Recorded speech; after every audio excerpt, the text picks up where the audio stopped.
ఇది ప్రజా చైతన్యం. నిన్న చాలా ఎగ్జిట్ పోల్స్ రిలీజ్ అయ్యాయి. వైఎస్ఆర్ కాంగ్రెస్ పార్టీ గెలుస్తుందని చెప్పి కొన్ని సర్వే సంస్థలు చెప్తే, లేదు టీడీపీ కూటమి గెలుస్తుందని చెప్పి కొన్ని సర్వే సంస్థలు కూడా చెప్పిన పరిస్థితి మనం చూసాము. అయితే మనం ఏ సర్వే సంస్థని నమ్మాలి అనే ఆలోచించే ముందు ఒకసారి వాటి యొక్క గత చరిత్ర ఏంటి, గతంలో అవి చెప్పేవి ఎంతవరకు నిజమయ్యాయని చూసుకుంటే సరిపోతుంది. సో అలాంటి సర్వేల్లో మనకి ఆరా మస్తాన్ అనే ఒక సర్వే కొంచెం క్రెడిబిలిటీ కలిగిన ఒక సర్వే అన్నమాట.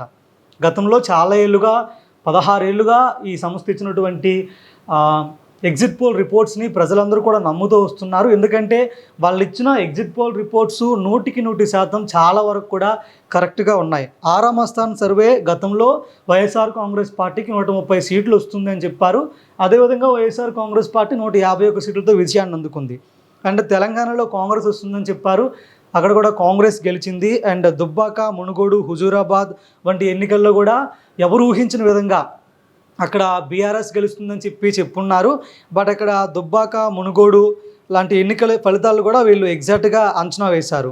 దుబ్బాక, మునుగోడు, హుజూరాబాద్ ఎన్నికలకు సంబంధించిన ఎగ్జిట్ పోల్స్ను కూడా వీళ్ళు ఖచ్చితంగా అంచనా వేసిన పరిస్థితి.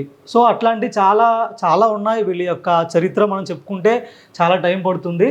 సో కొంచెం క్రెడిబుల్ని కలిగిన సంస్థ అని చెప్పుకోవచ్చు. వీళ్ళు కూడా నెంబర్స్ వైఎస్ఆర్ కాంగ్రెస్ పార్టీకి, టీడీపీకి కానీ బాగానే ఇచ్చారు.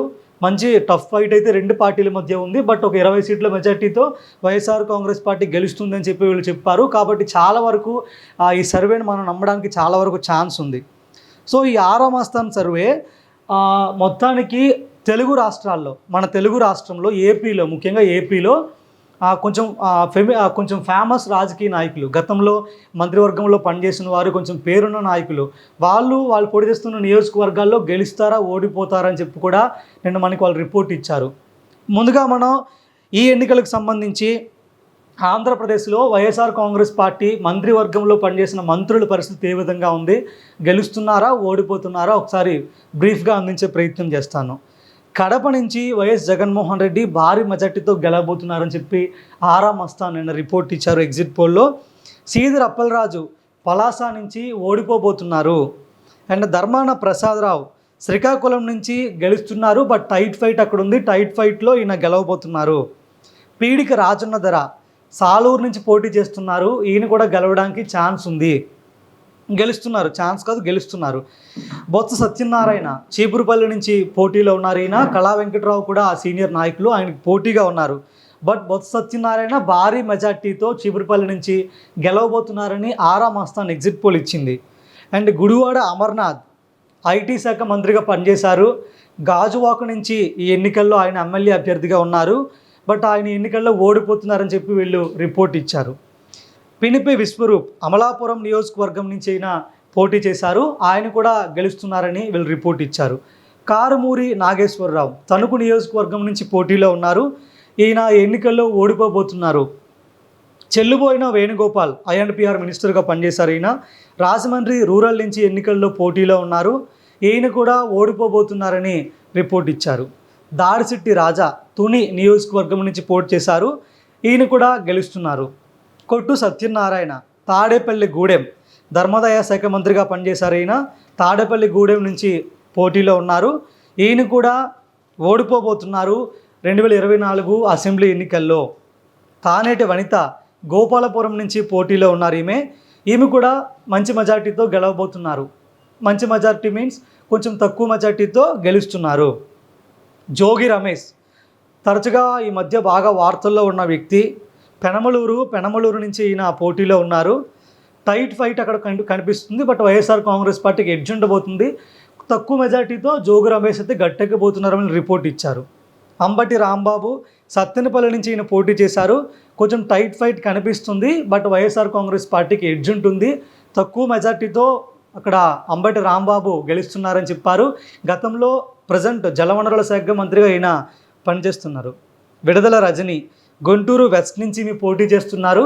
ఈమె కూడా కొంచెం టైట్ ఫైట్ ఉంది గెలవడానికి, బట్ కొంచెం ఎడ్జ్తో గెలవడానికి ఛాన్స్ ఉందని చెప్పారు. మేరుగు నాగార్జున సంతనూతలపాలెం నుంచి పోటీలో ఉన్నారు, ఈయన కూడా కొంచెం టైట్ ఫైట్ కంటిన్యూ అవుతుంది ఆ నియోజకవర్గంలో, బట్ గెలవడానికి ఛాన్స్ ఉంది, వైసీపీకి ఎడ్జ్ ఉంది. ఆదిమూలపు సురేష్ విద్యాశాఖ మంత్రిగా పనిచేశారు, కొండేపి నుంచి పోటీలో ఉన్నారు. ఈయన టైట్ ఫైట్ ఉంది. బట్ వైఎస్ఆర్ కాంగ్రెస్ పార్టీకి ఎడ్జ్ ఉంది. తక్కువ మెజార్టీతో ఆదిమూలపు సురేష్ గారు అక్కడ గెలవబోతున్నారు. నెక్స్ట్ అలాగే కాకాని గోవర్ధన్ రెడ్డి సర్వేపల్లి నుంచి ఈయన పోటీలో ఉన్నారు. ఈయన కూడా మంచి మెజార్టీతోనే గెలవబోతున్నారు. బుగ్గన రాజేంద్రనాథ్ రెడ్డి ఆర్థిక శాఖ మంత్రి డోన్ నియోజకవర్గం నుంచి పోటీలో ఉన్నారు. ఈయన కూడా గెలవడానికి స్పష్టమైన అవకాశాలు కనిపిస్తున్నాయని చెప్పారు. నెక్స్ట్ అంజద్ బాస ఉప ముఖ్యమంత్రి కడప అసెంబ్లీ నియోజకవర్గం నుంచి పోటీలో ఉన్నారు. ఈయన కూడా ఈ నియోజకవర్గం నుంచి గెలవబోతున్నట్టు ఆరా మస్తాన్ ఎగ్జిట్ పోల్ అయితే నన్ను రిలీజ్ చేసింది. పెద్దిరెడ్డి రామచంద్రారెడ్డి పొంగనూరు నుంచి పోటీలో ఉన్నారు. ఆయన కూడా మంచి మెజార్టీతో గెలవబోతున్నారు. ఉషశ్రీ చరణ్ పెనుగొండ నుంచి పోటీలో ఉన్నారు. అనంతపురం జిల్లా కొంచెం టైట్ ఫైట్ ఉంది. బట్ వైఎస్ఆర్ కాంగ్రెస్ పార్టీకి ఎడ్జ్ ఉంది. ఈమె కూడా తక్కువ మెజార్టీతో అక్కడ గెలుపు దిశగా అడుగులేస్తున్నారు. పొంగనూరు జయరాం ప్రజెంట్ పార్టీ మార్చేసి టీడీపీ నుంచి ఈయన పోటీలో ఉన్నారు. గుంతకల్లు నియోజకవర్గం నుంచి పోటీ చేశారు. ఈయనకి ఓటమి తప్పదు అని చెప్పి వీళ్ళు రిపోర్ట్ ఇచ్చారు. రోజా నగరి నుంచి ఈమె పోటీలో ఉన్నారు. మంత్రిగా కూడా పనిచేశారు. బట్ ఈసారి నగరిలో రోజా గారు ఓడిపోబోతున్నారని చెప్పి ఆరా మస్తాన్ సర్వే ఎగ్జిట్ పోల్ ఇచ్చింది. తమ్మినేని సీతారాం అసెంబ్లీ స్పీకర్గా పనిచేశారు. ఈయన చిలకపాలెం నియోజకవర్గం శ్రీకాకుళం జిల్లా. ఈయన కూడా గెలవడానికి టైట్ ఫైట్ ఉంది. బట్ వైఎస్ఆర్ కాంగ్రెస్ పార్టీకి ఎడ్జ్ ఉంది. తక్కువ మెజార్టీతో ఓడిపోబోతున్నారని వీళ్ళు ఎగ్జిట్ పోల్ ఇచ్చారు. బూడి ముత్యాల నాయుడు అనకాపల్లి ఎంపీగా ఈయన పోటీ చేస్తున్నారు. సీఎం రమేష్ కూడా అక్కడ పోటీలో ఉన్నారు. బట్ ఈయన అక్కడ ఓడిపోబోతున్నారు. అక్కడ సీఎం రమేష్ బీజేపీ అభ్యర్థి గెలవబోతున్నాడని చెప్పి వీళ్ళు రిపోర్ట్ ఇచ్చారు. విజయసాయిరెడ్డి నెల్లూరు ఫస్ట్ టైం ప్రత్యక్ష రాజకీయాలు ఆయన పోటీలో ఉన్నారు. బట్ ఆయన నెల్లూరు ఎంపీ స్థానాన్ని కోల్పోతున్నారని చెప్పి ఆరా మస్తాన్ రిపోర్ట్ ఇచ్చారు. అండ్ జనసేన పార్టీకి సంబంధించి 2 ఎంపీ సీట్లు అయితే గెలుస్తుంది. జనసేన పార్టీ పోటీ చేస్తున్న 2 స్థానాల్లో కూడా గెలుస్తుంది.